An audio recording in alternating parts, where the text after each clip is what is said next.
everybody who had submitted written feedback already. Me and Fiona find it really helpful to go through your written feedback for the report. In terms of structure, we welcome everybody's overall comments on the report. So the direction of the report, the layout, and the structure, and any additions or revisions that you would suggest. And then I think it's probably best to go through each recommendation. And if you had any further recommendations that need to be made. And then at the end, we can talk about whether organisations are happy to sign it off, and sort of next steps with the report and publishing it before summer recess, if that's okay with everybody. So I don't know if it's best to, if we could do hand up, or feel free to use the chat if you would like to speak. I don't know if Fiona wants to say anything before we kick off. No, I think you've covered the bases, Harriet. I'm assuming everyone has got the report and had the little mini agenda sent around, but please do let us know if you haven't. And any questions, do say them out loud, or do feel free to post in the chat as well. So if anybody wants to kick off on kind of general feedback on the report, or we can go round. So if anybody's got any first comments, then please let me know. Francis. Just a general comment to start with, Harry, before we move on to the recommendations. Unlike the other reports, I was instructed that this one was confidential, so I couldn't circulate it to our membership. I represent a trade association for the domestic appliance industry. Will I have the opportunity to circulate the report after the meeting for additional comments to be considered? Yeah, of course, that's fine. Thank you. And as we said, we're happy for you to submit written submissions, or if organisations want to get in touch with us through you, then that's fine. We're happy to take feedback that way. Thank you. Anyone else on general comments of the report, structure, the way it's laid out, etc.? I just had one observation, Harriet, that I did write to you, but I'll share with the rest of the group. I just thought that the tone of the report, in the sense it was very much seemed to be aimed at microplastic impacts on the oceans, which of course is really very important. But I think just as important and also just as timely as microplastics impacts on river systems, and river systems obviously being the main conduit for microplastics moving to the oceans anyway. So I thought maybe there was an opportunity to rebalance that and just mention rivers slightly more frequently than we do. Yeah, if everybody else is in agreement with that, me and Fiona can go over it and ensure rivers are included a bit more, if everyone else agrees. That's my thing, of course, but I just thought it was helpful. Yeah, no, of course it is helpful, and obviously we were keen to mention your research as well. So I think it's probably best if we do include rivers a bit more, maybe in the opening few pages where we go through the issues and talk about how it affects the environment and human health. Yeah, and I thought not just in the context of, because I'm interested in rivers, but it might give the report much more traction, because there's the inquiry going on about river water quality with the Environmental Audit Committee at the moment, and there's a lot of momentum around improving water quality in rivers. So that might bring it to the attention of a much wider audience as well. Yes, okay, thank you. Anyone else? Sophie? Yeah, thank you very much. Firstly, I just want to say the report looks great, and I think you've done a fantastic job. I know that you had a lot of us to herd up and get information into the report. I want to just reiterate what was just said by Jamie. I think rivers is important, and the way that TMC frame it is lost through water pathways and also lost through air pathways. We're starting to see a lot of conversation building, a lot of research building around air pathways as well. So although the focus of this is through water pathways, we need to be mindful that it doesn't prevent us from jumping in and supporting kind of updates on this through air pathways at a later date. So just to be mindful of that. The other thing, just for a general comment that I wanted to bring up, is you've got that great visual representation from Matter. which uses some estimated figures that shows the clothing industry at 35%. So these very much are estimated figures because there hasn't been any confirmed figures from different industries to date. But I would be mindful that 65% is not the clothing industry, yet this report very much focuses on textiles as the bad guy in this. So just, you know, holding my hand up and representing the clothing industry here in the larger kind of remit of brands and retailers, I think we do need to be mindful that some note is made to that. And I understand there's a lot more research coming through from the textile sector, and that's probably why the report is heavily biased in that area. I don't want that heavy bias to kind of make us look like the bad child in this, because the tire industry, you know, and all the other industries, city dust, etc., that are put on that visual also need to be held accountable. But yeah, I don't want that to be seen as negative. I just think, you know, you have done a phenomenal job, but we just need to make sure that other industries are held accountable for their contribution as well. Thank you, Sophie. Anyone else? Laura. Yeah, thanks, Sophie. I would echo Sophie's comment. You know, it's a very thorough and kind of clear report. There's a couple of sort of minor technical things that I've sent over with regards to kind of wastewater treatment and that kind of re-release through kind of the sludge kind of pathway, I think is important. And I think, you know, I don't think that, you know, the framing is really sort of textiles are the kind of bad guys in this. I think it's the point that actually we can, it's an area that we can start work on. We understand where, you know, some of those point sources are, and that we can learn to move that forwards. You know, if we're talking about sort of tire dust, etc., there are some projects that's going on. I don't know if Richard Thompson's on the call today, but he's certainly involved in a number of those, looking at some of the other pathways. I think this pathway is perhaps slightly ahead of the others. You know, Sophie's been working on this for a number of years.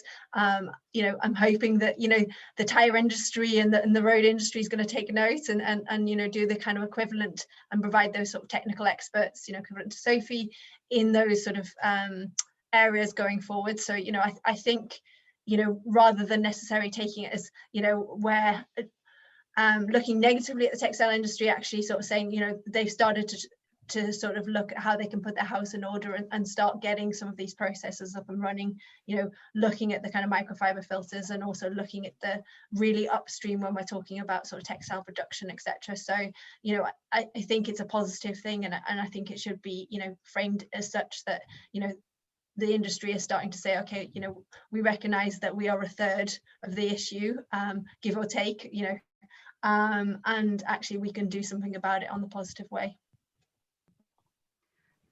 Thank you, Laura. And just to echo Natalie's points in the chat, this is an initial report, so it doesn't mean that we couldn't all get together and do another one and focus on you know, different issues or things in more detail. And obviously we couldn't possibly cover every aspect of microplastics in the report, as much as we like to, you know, talk about tire wear, etc. It would just be a never-ending report in that case if we did do that. So just echoing what Natalie said in the chat, that it is an initial report and it's kind of a starting point for the interventions and for the debate. It doesn't mean that we can't cover other things in the future. Sorry, it's Andrew Mullen from Becco, and I just wanted to support that, and indeed what Sophie said, because I think as Sophie said, you know, 35% of the microfibers come from textiles, and only a percentage of those are released during the washing cycle in the washing machine. So although we acknowledge that actually it's not the major part, the report does essentially focus on washing machines. And again, at the risk of not wanting to sound overly defensive, but, you know, washing machine manufacturers aren't the problem either, just as textile manufacturers aren't. And, you know, I think, you know, you'll forgive us if we are a little defensive about that.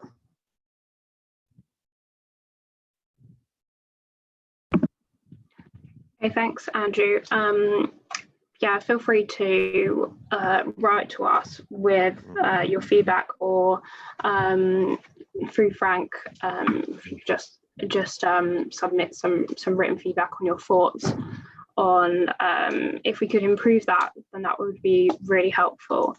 Anyone else? Sorry, I'm just trying to read the chat if anybody else had a hand up. I don't know if Frank wanted to say something, so you can't see an option to raise hand.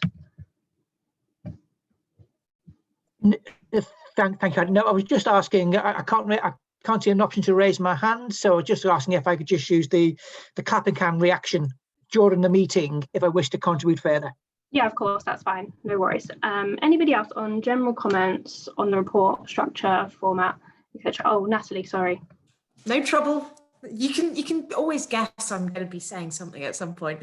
And if you can't find, I can see the raise hand thing just below that bit where it's the clapping reactions. So if it's a bar that goes all the way across the bottom for me, if anybody else is struggling to find it. Coming back to Andrew's comment, I think that whereas the text itself might have that particular focus, so a lot of the explanatory text at the start, we actually have quite a nice broad range of recommendations for outcomes. So whilst we have done a lot of talking around the fibre issue, a lot of those recommendations are more general, which I think is entirely appropriate. One of the things that I did note with relation to the quality standards is obviously there is no date around that, which is probably an incredibly good thing because we are short on data for that at the moment. So where that is pushed forward, we need to be kind of really cautious with regards to setting achievable, measurable, kind of sensible targets in the long run, but also making sure that we've got the data to support whatever we put forward. So not getting out over our skis and putting something that just isn't fit for purpose. And I'm sure that some of my colleagues from some of the monitoring agencies feel exactly the same, but there'll need to be a lot more work behind that, both from the research side and from the guys involved with regulation, monitoring and governmental. That's me for now. Okay, thank you, Natalie. We will, was that comment regarding recommendation 5? Sorry, we will obviously go through each recommendation. Okay, that's fine. Anybody else have any general comments before we turn to recommendation 1? Laura, sorry. Yeah, no, it was just a follow on and just sort of hearing some of the comments. You know, I can understand, you know, the conversation around the textile industry, you know, washing machine manufacturers, etc. You know, but I think, you know, there's a crucial kind of key points in this that, you know, obviously we all need to be sort of part of the kind of solution. You know, none of us can individually solve this issue around microplastics. And I think, you know, perhaps for the framing of kind of briefing it, you know, to sort of help address that, maybe sort of because we don't want to be talking about everything, as you say, Harriet, that we could sort of say, you know, effectively looking at taking a leadership at tackling this, you know, it's, you know, effectively going to be looking at around 1/3 of this, which is a massive chunk. It still, yes, leaves a massive chunk still to be addressed. So I'm just wondering whether or not sort of that positive framing around kind of leadership and sort of looking at working solutions, you know, invoking the technology. I mean, I remember sort of having this conversation, you know, maybe 5 years ago, and the technology just wasn't there to be had. So, you know, I think we should be having a positive conversation about it. It's something that we need to address globally, and, you know, it'd be great if the UK, you know, takes a leadership in this and sort of says, okay, we're actually going to showcase what we can do, you know, and that's ranging everything from the sort of technological kind of microfiber filters to kind of work and looking at kind of reduction at the sort of textile production end as well. Okay, thank you, Laura. And I've just seen Alberto's managed to join us now, but I think Christian and Martin had a question or a comment to make. Yeah, hi, Harriet. Yeah, you'll be delighted that we're not going to say an awful lot in today's APPG. We thought the draft was great. It very clearly points to requiring a holistic solution to what is a very broad problem.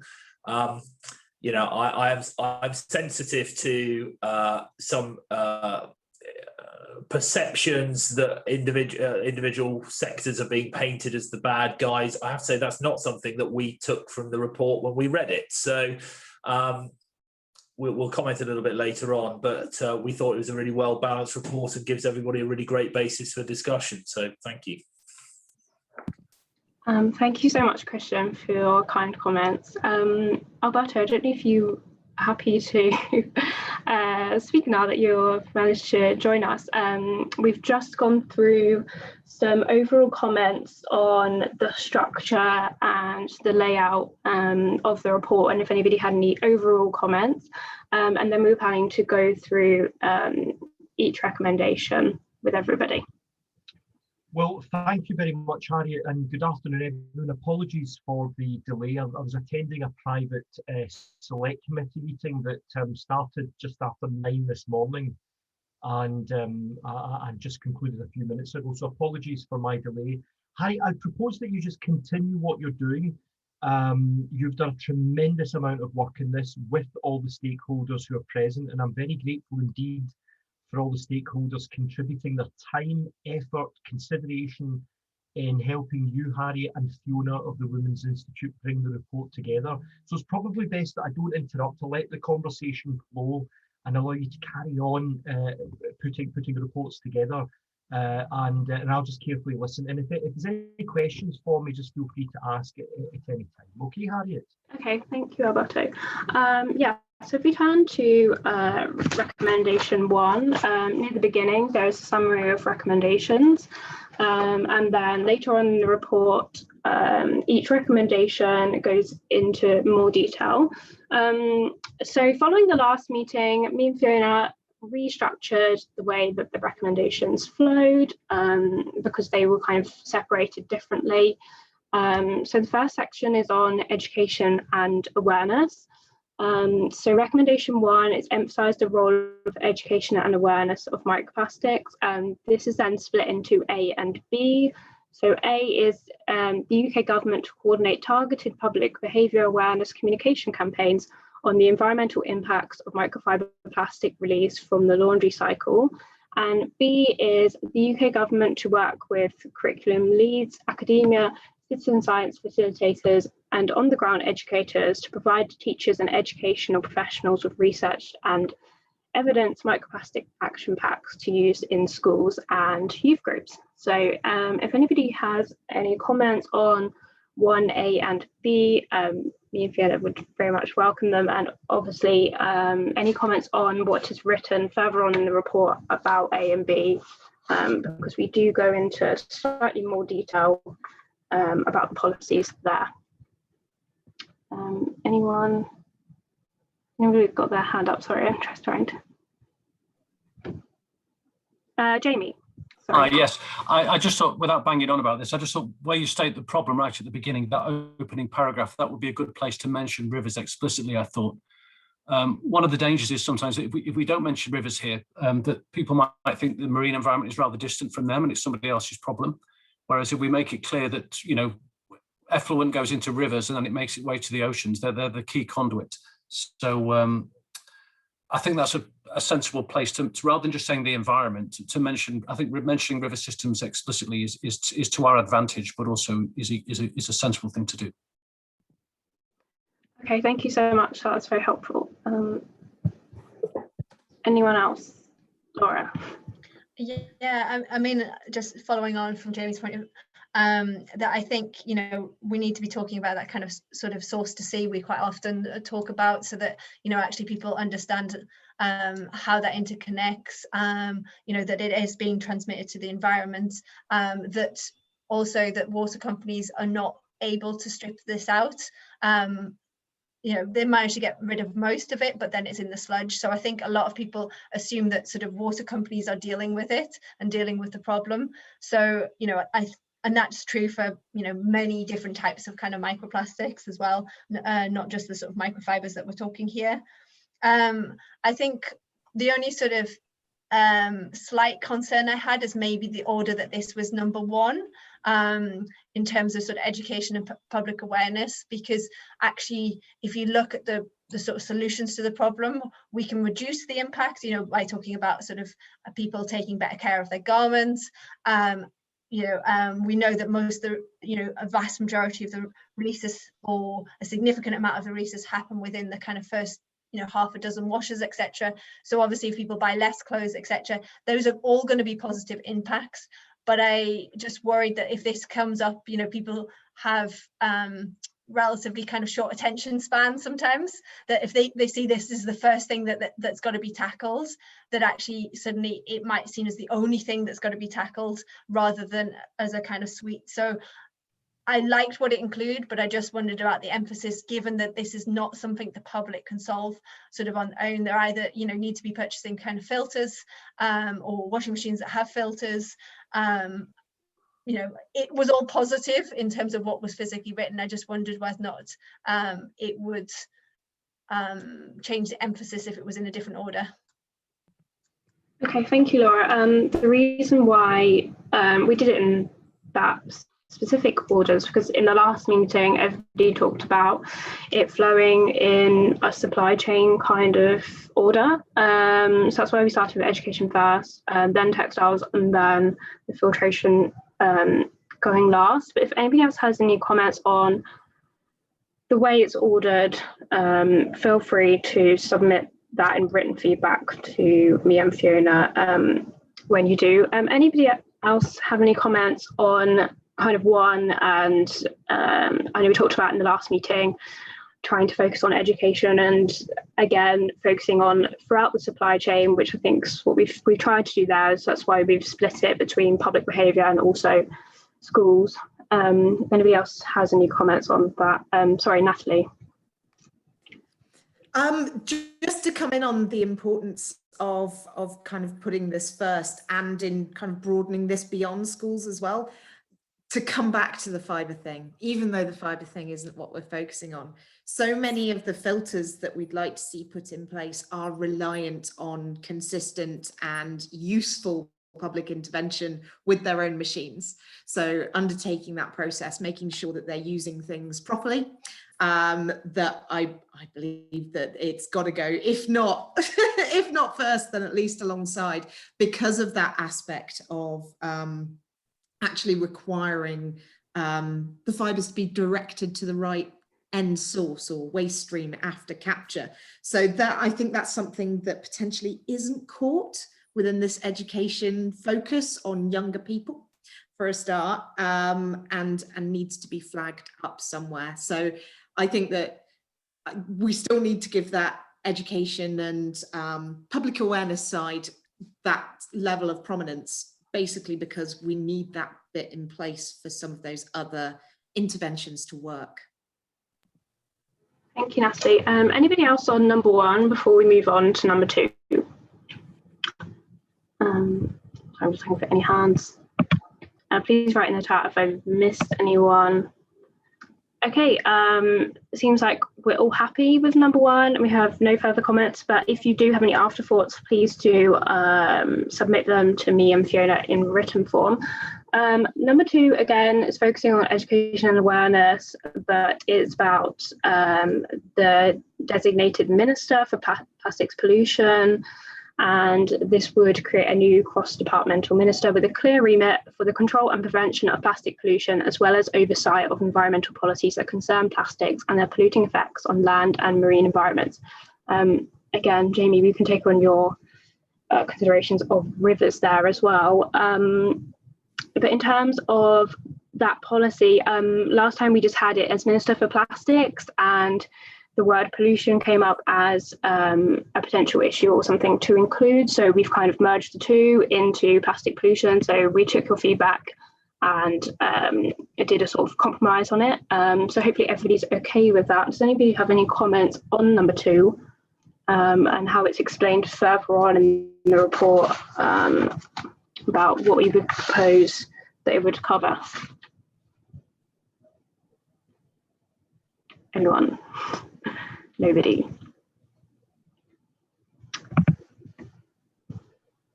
Nope. Okay, that's fine. That was easy. We can move on to number three then.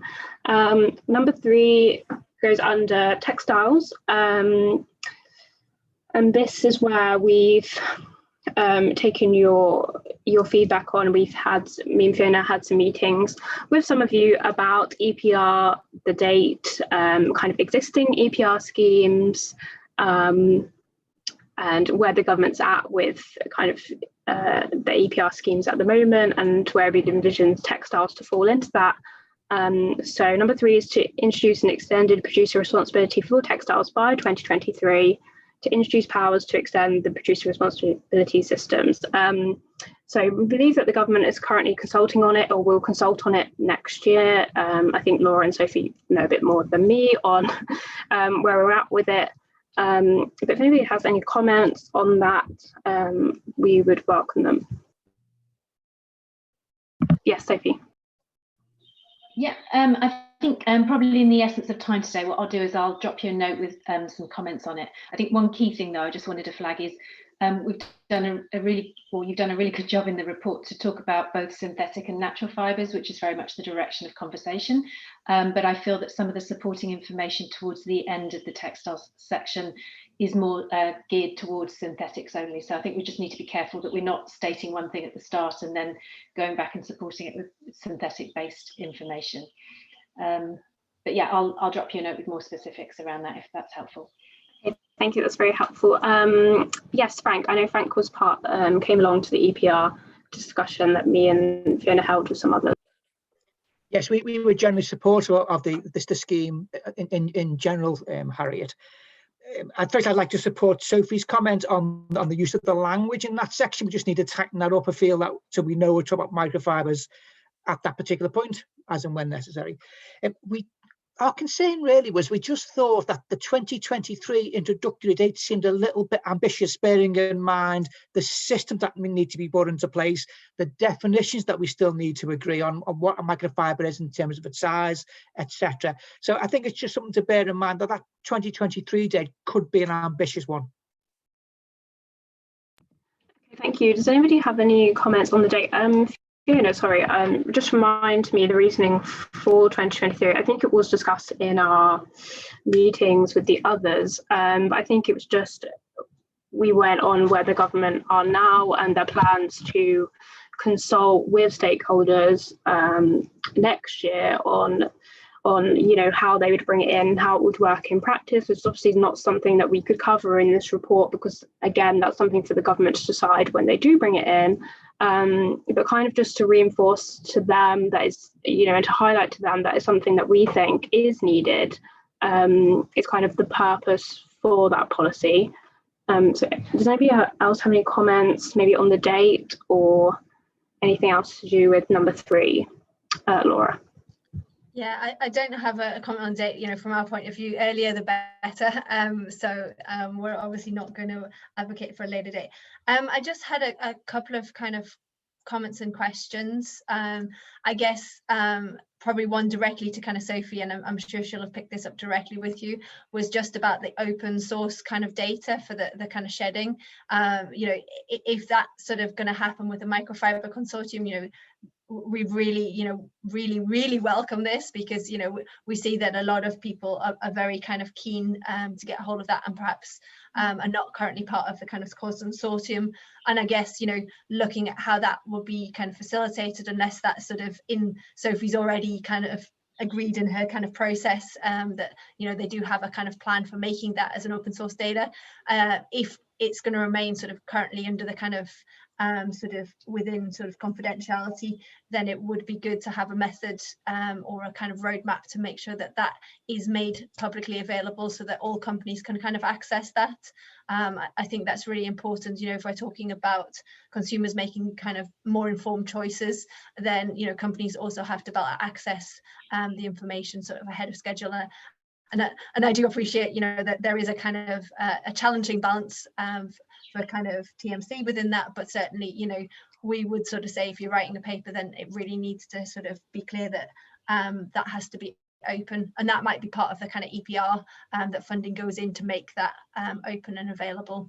So yeah, I've just seen Mark's response saying the method is available, but that doesn't obviously that doesn't give you access to the kind of full sort of database, etc. So I think that's really important. And then sort of around that, talking about kind of costs, I know that there was a 1 pence was recommended, I think EAC recommendation, but I was also wondering whether or not we should be thinking about this in a kind of percent rather than a 1 pence. 1 pence, you know, is very clear, probably is a bit easier to administrate, but actually, you know, if you're looking at some of the kind of high end where they're selling, you know, very expensive garments, it kind of makes sense that, you know, they should be making a proportional of the sort of profit they're making, but maybe perhaps set 1 pence as the minimum, and then looking at kind of 1% sort of going forward from that, so everybody has a minimum pricing that they'll contribute. Thank you, Laura. That's really helpful. Yes, we did put the 1 pence in there because it's something that was already agreed on, but we can definitely look at the percentage. If anybody else has any comments on that, do let us know. But does anybody else have any comments on number 3 in general and how it's explained later on in the report? Nobody. Okay. That's fine. If you do have any afterthoughts on it, please do let us know. So we're now on to the next section of filtration and water. So recommendation number 4 is to introduce legislation and standards which require microfiber filters to be fitted into all new domestic and commercial washing machines by 2025. We had a conversation in the last meeting, or the last couple of meetings, about the date, what was feasible. Me and Fiona originally put 2030, but it was agreed in the last meeting that 2025 would be more preferable. So does anybody have any comments on policy number 4? Yeah, Christian and Martin. I know we're just entirely supportive of that date. We feel that there are a number of available solutions in the market, not just ours. There's significant engagement with numerous parties in this space. There's no reason to delay past 2025. So thank you so much for amending the date. We're entirely supportive of that decision. Thank you so much. Frank. Thank you, Harriet. We have a different view to Christian on this. Just take a step back. I used to work for British Standards, and I know that standards take several years to develop. And we just believe that there should be standards in place before we have mandatory requirements. We also believe that those standards, because the appliance industry is a global industry, because this problem is a global problem, the standards should be international in nature. They should be developed by IEC or Senelec. They shouldn't necessarily be purely a British standard. So what needs to be in place for us to be able to become effective in 2025? I don't believe the timescale is there. You know, we've got to have standards that define what the size of a microfiber is, what the efficacy of the filter or system should be in place. And also we believe that the legislation, you know, shouldn't be restrictive on technological developments. There might well be that there are additional solutions to this that will be developed in the future that might be non-filtration. So the legislation should be open to a solution that's based, say, on the concentration in the effluent coming from the washing machine than purely based upon a filter capture size. So all in all, we just think 2025, given today's, we're halfway through 2021, given the length of time it takes to develop standards, 2025 is too ambitious. Other countries that were looking at 2025, France, for example, they're having trouble themselves because they've got no local washing machine manufacturing facilities. It's all that they import all of their washing machines. So the global nature of the industry and the global nature of the problem needs to be considered. I think when you do that, 2025 becomes very, very challenging. Thank you, Frank. Just for everybody to bear in mind, obviously these recommendations are made by this group, and you know, we hope that the report will incite debate and pick up coverage, and that is the purpose of it.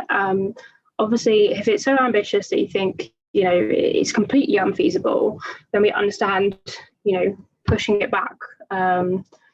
to something in the middle between 2025 and 2030, which is what we originally went for. But if anybody else has any comments on it, feel free to email either me or Fiona or both of us. That would be so helpful. But yes, in the grand scheme of things, you know, these policies are to get the government thinking about these issues. Doesn't necessarily mean that they're going to read the report and then make legislation tomorrow and washing machines are going to need filters by 2025. You know, it would be a very good report if that were the case.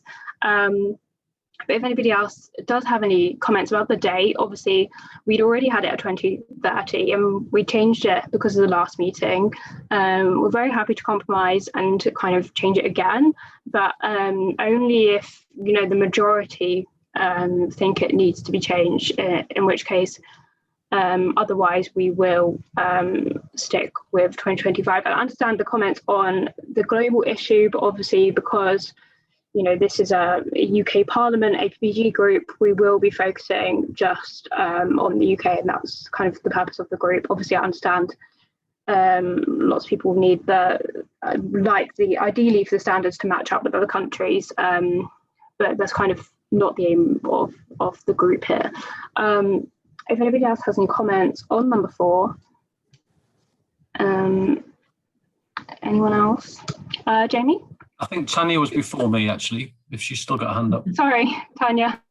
Yeah, thank you. Don't worry, it's always so difficult. You've got so many screens to look at, I know, and I haven't said anything up till now. So I just wanted to say what a great report. Yeah, we thought it was very succinct and well put together, and you really had captured everybody's feedback from the last meeting. So well done on that. And I guess, yeah, just sort of jumping in on the date, really, supporting perhaps what Zeros was saying and Christian was saying, sorry. I think the technology is there. The filters are really there in terms of what's available technologically wise now. And those conversations with washing machine manufacturers, you know, I think that's becoming apparent that is all there and coming together really well. And I think the validation of the efficacy of the filters is also really not that far away and can be done. It's already been done by a number of the universities now. I know, you know, Professor Thompson and likewise Natalie Weldon in University of Glasgow. I think it is all there now. I think with, you know, there is the wherewithal to reach that date if we really want to. So thank you. Thank you so much, Tanya. Sorry, Jamie. Yeah, just very quickly, you know, let's be ambitious with this. And I thought this section on filtration and water, would it be sensible to call it filtration and wastewater to emphasise what the key focus is? Yeah, we can certainly change that if everybody else thinks that would be helpful. I see some nods. So that's fine. I can just put the word waste above there. Thank you. Anyone else on number 4? Laura? Yeah, I was just a point to pick on what Francis said, you know, talking about sort of effluent from kind of washing machines, and it's certainly something that we've picked up in terms of, you know, our ask for retrofitting of commercial machines, that, you know, that they may or may not be, you know, effectively in the washing machine itself, particularly because, as far as I understand, these machines can last decades and are extremely expensive. But what I would say, you know, at the moment, sort of going forward, is the fact that we don't want to have a situation where it's then up to the consumer to try and somehow cobble together something on their effluent pipe that's going out. They've got to try and get a plumber in to do some extra work. And that's really why we think that the filter is important, that, you know, it's something that the consumer, you know, they buy the washing machine, it's already there. They don't have to employ extra people or have some kind of DIY knowledge. And they also don't have to have the extra space that potentially that might invoke as well. You know, it will be within their standard machine. So I do think it's really important, you know, for retrofitting. It may be that kind of, yeah, you're going to be looking external filters, but certainly very strongly for the domestic market, those filters need to be internal for space and kind of ease of consumer use. Thank you, Laura. I don't think we specified in the report just to leave it broad and open for those kind of conversations, you know, if the government do decide to start speaking about filters in washing machines, obviously they would have to consult extensively with all parts of the supply chain on the issue. So it's obviously something that I think at that stage would then be talked about. I think Avril had her hand up, and then Chris and Jennifer. So if we just go to Avril first, please. Thanks, Harriet, and thank you for organising this again, and great document. I was just wondering on Frank's point, have we reached out to the OECD?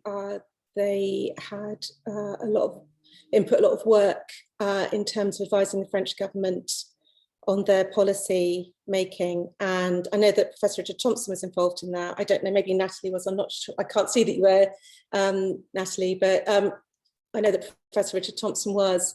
We've certainly had conversations with them, and I do think there's an opportunity for good joined up thinking, and I would agree with Frank that, you know, let's make it a global standard is a good idea, or at least be, you know, sharing information with one another, and just to see what we're learning along the way, and we can actually resolve and find solutions more quickly. That's it. Thank you. Thank you, Avril. That's a really good point. Yes, if anybody has any comments, if they are working with the French government, we'd welcome your comments on that. And I know Professor Richards has been mentioned a couple of times. He couldn't make it today, but he did submit written feedback to me and Fiona, but his comments were overall very positive about the report, which is extremely helpful. So we are in conversation at the moment. I'd be very happy to make an introduction, Harriet, if that's helpful. Okay, thank you. That would be really helpful. Sorry, I think Chris is next, and then Jennifer, and then Frank. Yeah, Chris, over to you.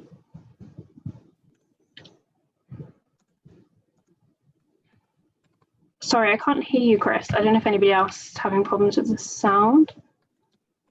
Can everybody hear Chris, or is it just me? I can't. No, everybody's shaking their head. I can't hear him either. Sorry, Chris. We'll have to come back to you, but if not, just put your comments on the chat, or yeah, we'll come back to you. Sorry, Jennifer next. Thank you. I just wanted to reiterate a couple of points that Frank made, and also bring up one thing for clarification. Sorry, I turn the light up. And this may be a detail for the Minister for Plastic to clarify, but it is very filter centric, and if the ultimate goal is to reduce the microplastic fibers that are released to the environment, it might be better to look at the whole system overall and not just focus on filtration or a filter efficiency or allowing for that, because there could be other technologies that become available, and also it is ultimately the number of microfibers that are released that we care about. So how we get there could be different ways of achieving that solution, or achieving that target. And just one point for clarification, because especially with the discussion that's just been had, it's not clear to me if it's the wording in bold where it says new machines, or the first statement in the policy response where it doesn't single out new and it could actually apply to all. And the discussion actually leads me to believe, is retrofitting also being included in the 2025 target, as it was a separate call out in the previous version. So if that could be clarified, I would appreciate it. Thank you. Thanks, Jennifer. Really helpful. On retrofitting, we decided to leave it because there was too much controversy around it, and there was no consensus. So we didn't feel like we could include it. So maybe we will just change the language slightly. If you have any comments on the way that we could change it to make sure that it doesn't hint at retrofitting, because it's not something that we wanted to include, because it was not something that we reached any consensus on, so we decided to leave it out. and kind of if that conversation ever took place in the government, that would be something that they would talk about. So hopefully that's cleared that up for everybody. We decided not to include retrofitting in the end. Has anybody else got any comments on number 4? Sorry, Chris, I don't know if your sound is working now, if we could go back to you. If not, then Frank. Chris. Okay, still can't hear you. That's fine. I've seen that you've put it in the chat, so that's okay. Chris has put the point that he wanted to highlight was that there needs to be data to support the policy decisions made. Without clear data supporting legislation, we may end up with a situation where legislation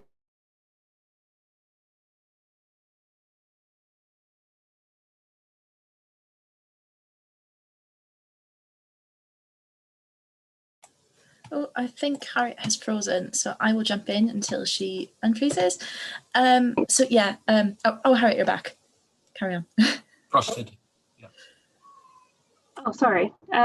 Did I go out then? You froze, just Harriet, for slightly, about yeah. 10 seconds. Oh, am I back now? You are. Okay, that's fine. Sorry, I don't know if everybody heard that. I was just reading out Chris's point in the comments. But I'm happy to go back to Frank now. Thanks, Harriet. Yeah, just additional information. You were talking about additional submissions. APPLIA, who are the pan-European trade association for the electrical appliance industry, they're engaging with the French through GFAM, which is the French equivalent to AMDIA. So I will be able to update you on developments in France. But APPLIA themselves are about to commission some life cycle assessment work on the viability of microfiber filters, and that will include things such as energy usage, water usage. So when that data becomes available, I'd be very happy to submit that to you and Fiona. Thank you so much. That would be very helpful. Does anybody else have any comments on number 4 and in the report, the later mentioning of it? Sorry, did somebody speak then? Oh, yeah, Zeros, sorry. Thanks, Harriet. Just to follow up on Frank's comment there, if APPLIA do produce any materials at all, any report, any study, we would be really interested in being able to look at that, to understand the process that's been gone through to undertake that study and scrutinise the outcome of it. So if any report's going to be shared, and particularly if it's going to be shared in order to support a policy discussion, I think that there should be full transparency on that, please. Okay, that's all I had to say. Thank you. Thank you, Christian. Anybody else on number 4 before we move on to number 5? Okay, nobody. That's fine. Just a side note about number 5. Number 5 was potentially going to be disincluded. For something that me and Fiona had discussed about not including number 5. But if anybody has any comments on number 5, we would welcome them. Anybody? Frank? Thanks again, Harriet. Yes, we had some concerns about this. This is going to be a very difficult policy to implement. And secondly, we just thought it negated some of the benefits of item 3, albeit on the 2023 date for item 3, we went in agreement with. Because what effectively saying here with this recommendation is that this is a problem of the OEM. Now, is it the problem of the OEM? The washing machine is a node in a conduit as part of the hydrological cycle. The washing machine, transfers these microfibers. It doesn't produce them.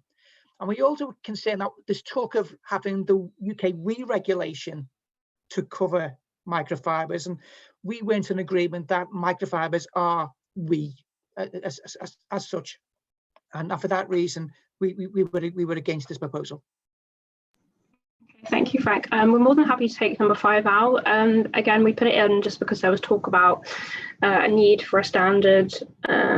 So that was the reasoning behind it. But if nobody else can, support it, we're quite happy to take it out or kind of change the language if that's something that everybody would be for. We could change the way that we've put it, but if everybody else is kind of against it and thinks it's rubbish, we can take it out. That's fine. Does anybody else have any comments on number 5? Harriet, with that in mind, I think we need to develop or look to develop some form of waste stream. There has to be somewhere for these to go if you're going to get people to capture them. The onus might not be on the white good manufacturers, but we can't ask people to catch these things and then divert them potentially to another undesirable source. So there's got to be some form of wider consultation about where we can develop a suitable endpoint for this material that we're asking people to capture. Otherwise, there's not much point in putting too much of a focus on our white goods manufacturers in the first place to try and bring this filtration process together. So I say keep in 5, but take out the reference to specifically the white goods manufacturers, and kind of open up that discussion a little bit potentially. Okay, thank you, Natalie. That's very helpful. Number 5, the reason why we referred to re-regulations was before, I think in a previous meeting, it might have been Kevin who mentioned them a couple of times. So me and Fiona looked into re-regulations, especially, so that's why they were kind of included in the description of number 5. If anybody else has any comments on it now, but we would welcome written comments. Oh, sorry, Avril.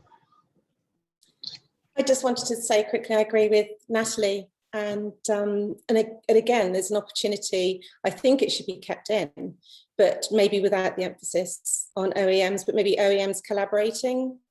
There's some great work happening on recycling. Ellen MacArthur are doing some wonderful work. Grassroots organisations are doing some brilliant work. We're about to start some research, our 3rd round of research, which is including recycling work with Plymouth University. There are huge opportunities, aren't there, to join up the dots, work together, collaborate, so that we actually find solutions rather than worry about these kind of, at the moment it can't, it's difficult. Recycling is kind of broken, but there's a great opportunity to do things better here, I think. Okay, thank you. Anybody else on number 5, Laura? Yeah, it was just a point of sort of clarification, because I've read it, this sort of point 5 a couple of times, and I've had slightly different interpretations when I've reread it. Is just to be kind of clear about sort of a standard for a filter and what that might collect versus, a filter which may sort of collect fibres, and the point is to then send it for treatment. So I think we just need to be very clear, because as MCS we're very clear that we want to see a development of a kind of standard, so we know, and to be honest, industry also knows what the expectations are in terms of kind of fibre capture, and to be clear what that actually incorporates. This would be, in my opinion, like something slightly different, which looks at a kind of effectively a cartridge kind of system, and that's sort of a different separate kind of issue. So I think we just need to be 100% clear just looking at that section, because when I first read it I thought it's just about the kind of cartridges, and then I was like, oh, maybe it would then talk about kind of the rate of capture that might have to happen within a kind of filter, and whether or not that then made it mandatory that you had to have a filter system, so like a cartridge system versus a filter system that a consumer could kind of empty at home, and potentially the pros and cons of those, working, looking at kind of for instance the amount of plastic involved, looking at kind of life cycle of those kind of processes.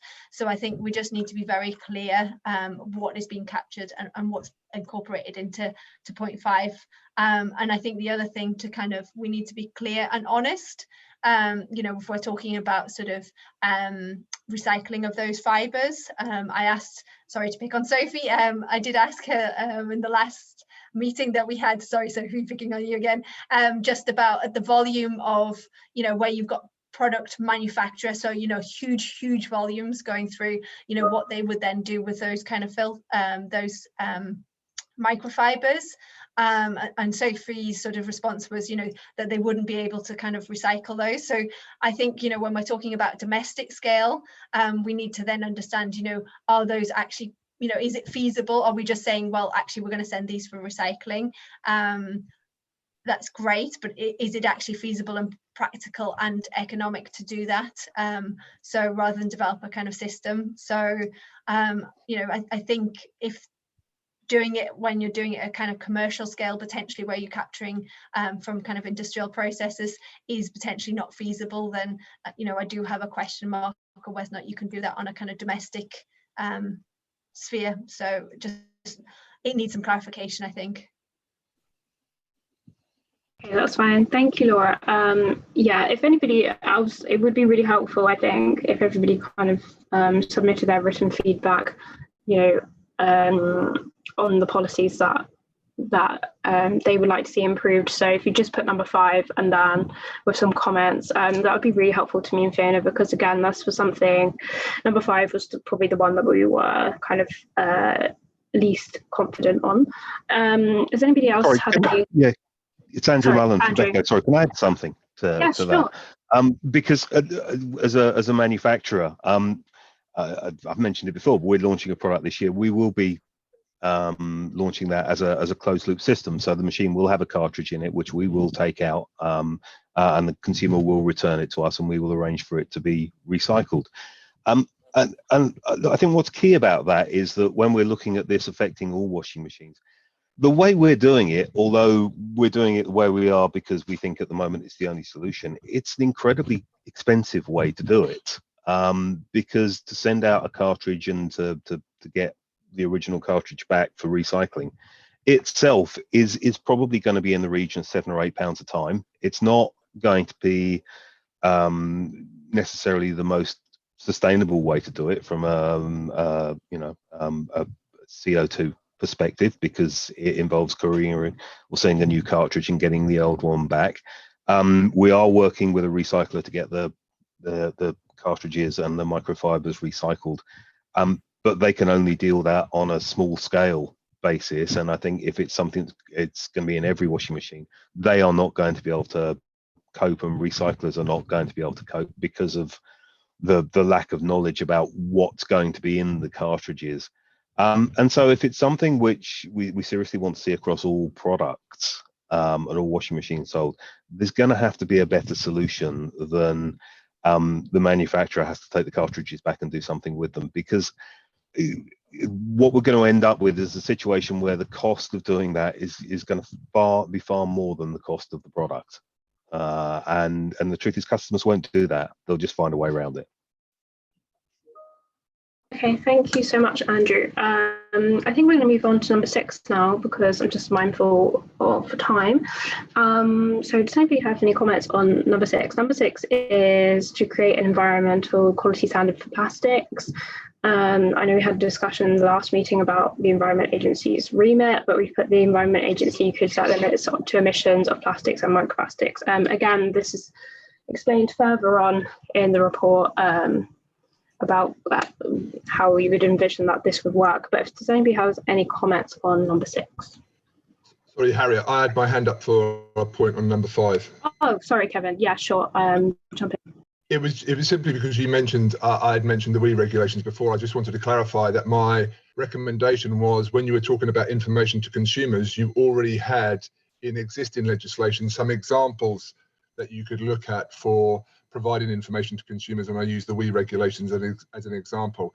I definitely don't think the WEEE regulations are a good example for putting this type of policy through. As Frank has already mentioned, it's not electronic waste, and therefore it has no role in the WEEE regulations. The WEEE regulations are very specific to our industry and the products that we produce. And of course, we are not the polluter, and therefore that would mean that it wouldn't be in the WEEE regulations, as one of many examples that I can provide. So I think it's a very important point that we get number 5 right, and I think Frank will no doubt be in touch to try to ensure that we have an agreed recommendation put forward there.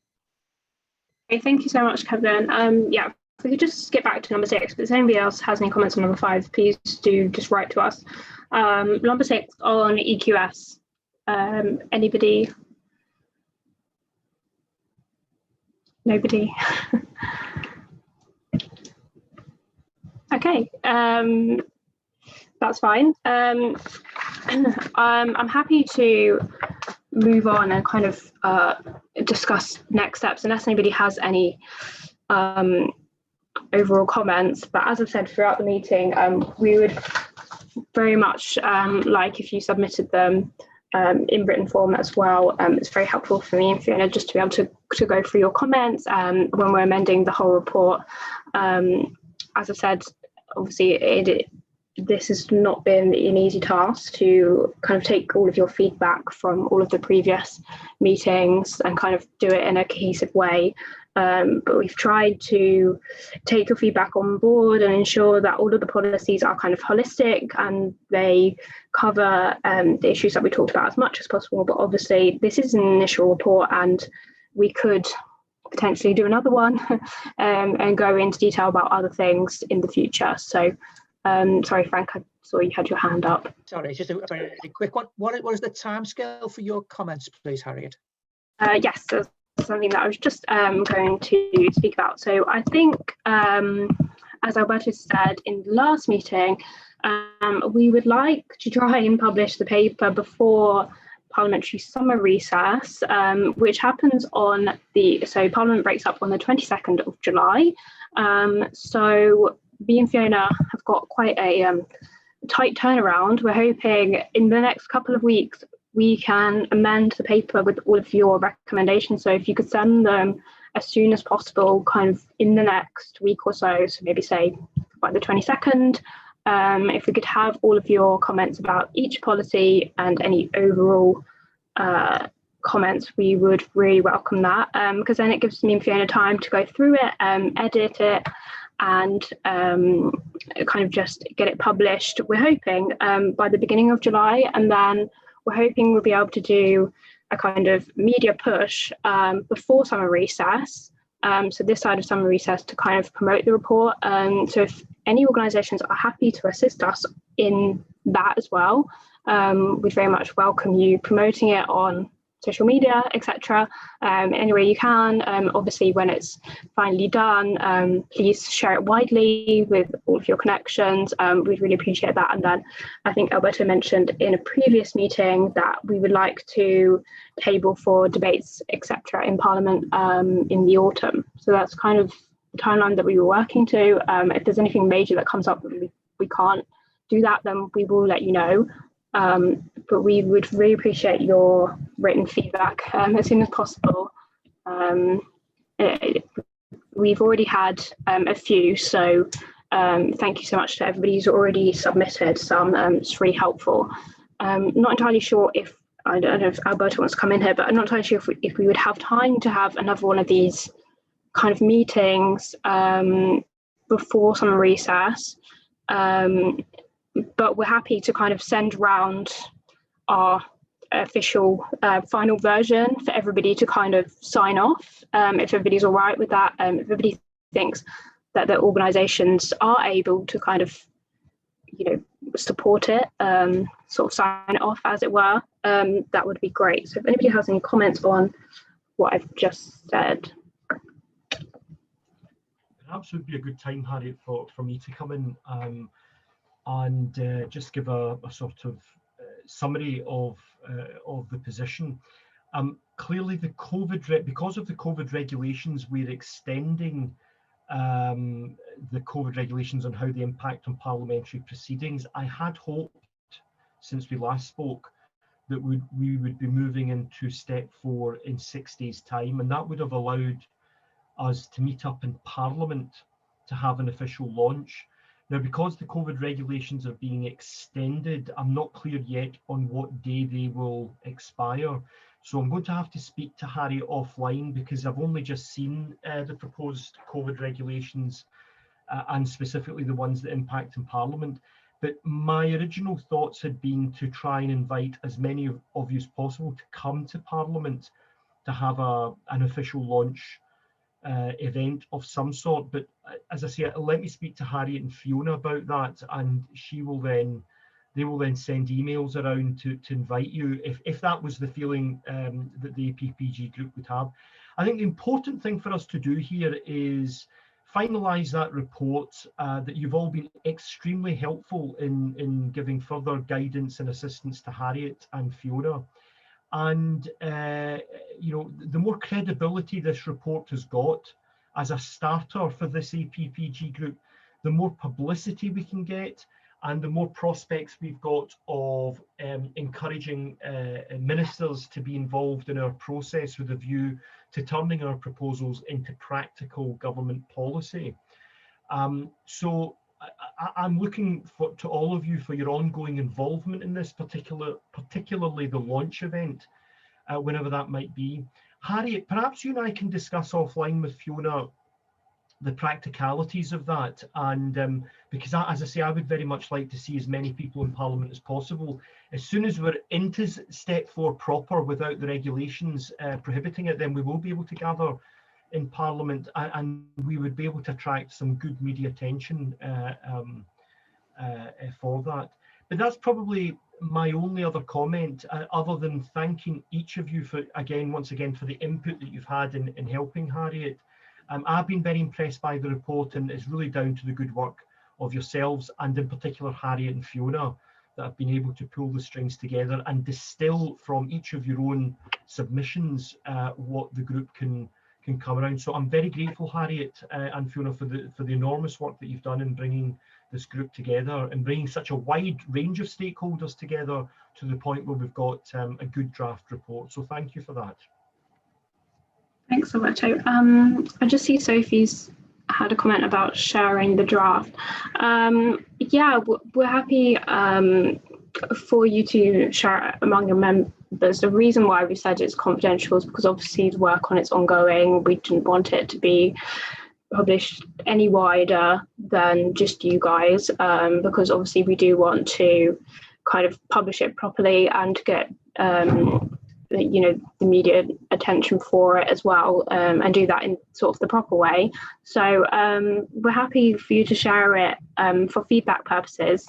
But yeah, obviously me and Fiona would have to kind of collate the feedback in a way that is agreeable to everybody. And again, that's going to be kind of more of a difficult task to do. But yeah, we really appreciate your feedback, as Alberto said, and I know people have said so about the media and the comments. We can discuss that a bit more maybe once the report has been finalised, about kind of next steps and how we would get it out. But obviously we'd have a lot of support from the Women's Institute in kind of publishing it in that side. Fiona, do you have any comments about? Just before, sorry Fiona, to interrupt a moment. I forgot to mention, I was going to ask a question myself, Harriet, if I may, of stakeholders. Did any of the stakeholders partake in the G7 in Cornwall? Was there any involvement? Has that been discussed before I joined the meeting today? It wasn't discussed, but I know Avril, Cleaner Seas Group had been part of it. Avril, do you want to answer Alberto there? Hi, we were about Alberto. We were at the expo and had some really good conversations around it, actually, and had a great conversation with Derek Thomas, actually, St Ives MP, and the possibilities of maybe having a conversation with George Eustace at some point, or maybe Rebecca Pow, to gain some support. Thank you, Avril, because it had come to me from Derek that there had been reference to the group, and I thought, okay, let's see which stakeholder was already exercising her rights to publicise our good group's work. But thank you, Avril, for doing that. And that's what half of this job is about. It's really about persuading decision makers, MPs and government of the case that we're going to be making through that report. So thanks for at least starting off that journey. At least we've got one MP that's already joined us, Derek, who wasn't part of the team already. So thank you for that. Thank you so much, everyone. If nobody else has any comments, me and Fiona will send round an email with kind of the proposed timeline. Perhaps once we've spoken to Alberta a bit more about the restrictions, obviously an in-person event would be ideal, but if not, we'd be very happy to launch the report anyway. And thank you so much for your support and everybody who gave feedback. We really, really appreciate it. Thank you so much, everybody. Thanks, everyone. Bye now. Thank you.